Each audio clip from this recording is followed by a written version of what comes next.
За би та нартай маш сонирхолтой зүйл хуваалцъя.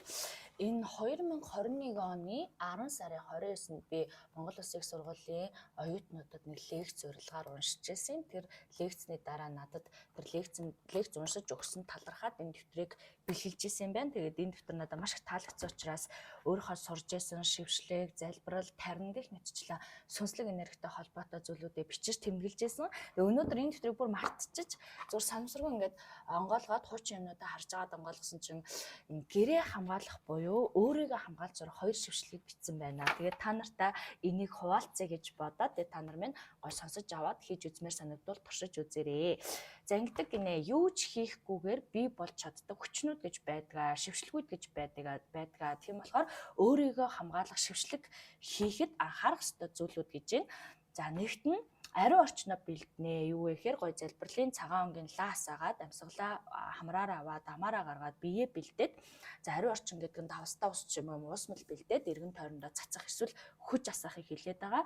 Ингээд ариун орчноо бэлдсэний дараа сайхан төвлөрж агаад өөрийгөө хамгаалж сурах шившлэгийг хийх нь гинэ. За нүдэн ханаад эхлээ сайхан төвлөрнө. Эргэн тойронд байгаа төвлөрөөд ингээд зогсож байгаад нүдэн ханжаагаад зөвхөн таны эргэн тойронд байгаа зөвхөн ягаан өнгийн гэрлийг төсөөлөөд таны эргэн тойронд хүрээлж байгаа ягаан өнгөнүүдийг мэдэрнэ гинэ. Нүдэн ханжаагаад ингээд эргэн тойронд байгаа зөвхөн ягаан өнгөнүүдийг анзаараад тэр ягаан өнгөнүүд өөрлөдөө нь цугларч байгаагаар төсөөлж мэдэрч ажиглаад дотроо хэлнэ гинэ. Би бурхтын хүчээр хамгаалагдсан байна. Энийг одоо бүр зүрх сэтгэлээсээ, чин сэтгэлээсээ өөртөө зориулаад багадаа 3 удаа, 7 удаа, 9 удаа хэлнэ.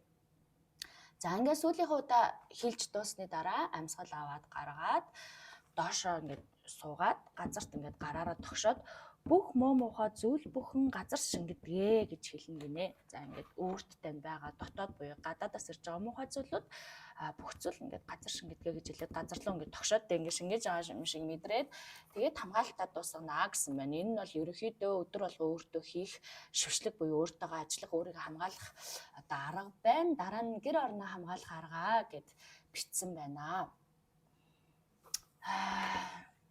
За гэр орноо хамгаалах аргад нь болохоор гэрт шүглсэн муу энергиуд гэж байгаа шүү дээ. Одоо хүмүүс бол сүнснэрт гэж ярьдаг. Би бол энергийн хүн учраас сөрөг энергиуд гэж ярьдаг. Гэрт шүглсэн муу энергиудыг цэвэрлэх хөөх арга гинэ.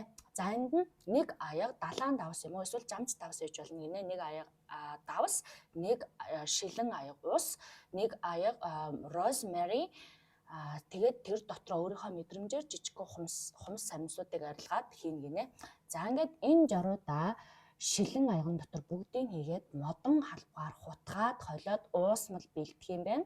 За ингэсний дараа гэртээ гой хүж асаагаад гэрийнхаа энергийг засаад гэрийнхаа голд ч юм уу нэг тавган дээр цагаан лаасаа гинэ. Ингээд цагаан лаас очиад нөгөө бэлдсэн уусмалаа барьж агаад эхлээд тэр уусмалтайгаа ингээд мэдрээд гой хүчийг мэдэрж агаад залбирлаа хэлнэ гинэ. За ариун дээр хийх дуудаж байна. Миний байшинд байгаа бүх хүмүүсийг хамгаалж өгөөч гэж хэлээд мэдрээд өөрөө төр шившлэгээ аягтаа уусмал руугаа хийгээд аягтаа уусмалаасаа ингээд цацах юм байна.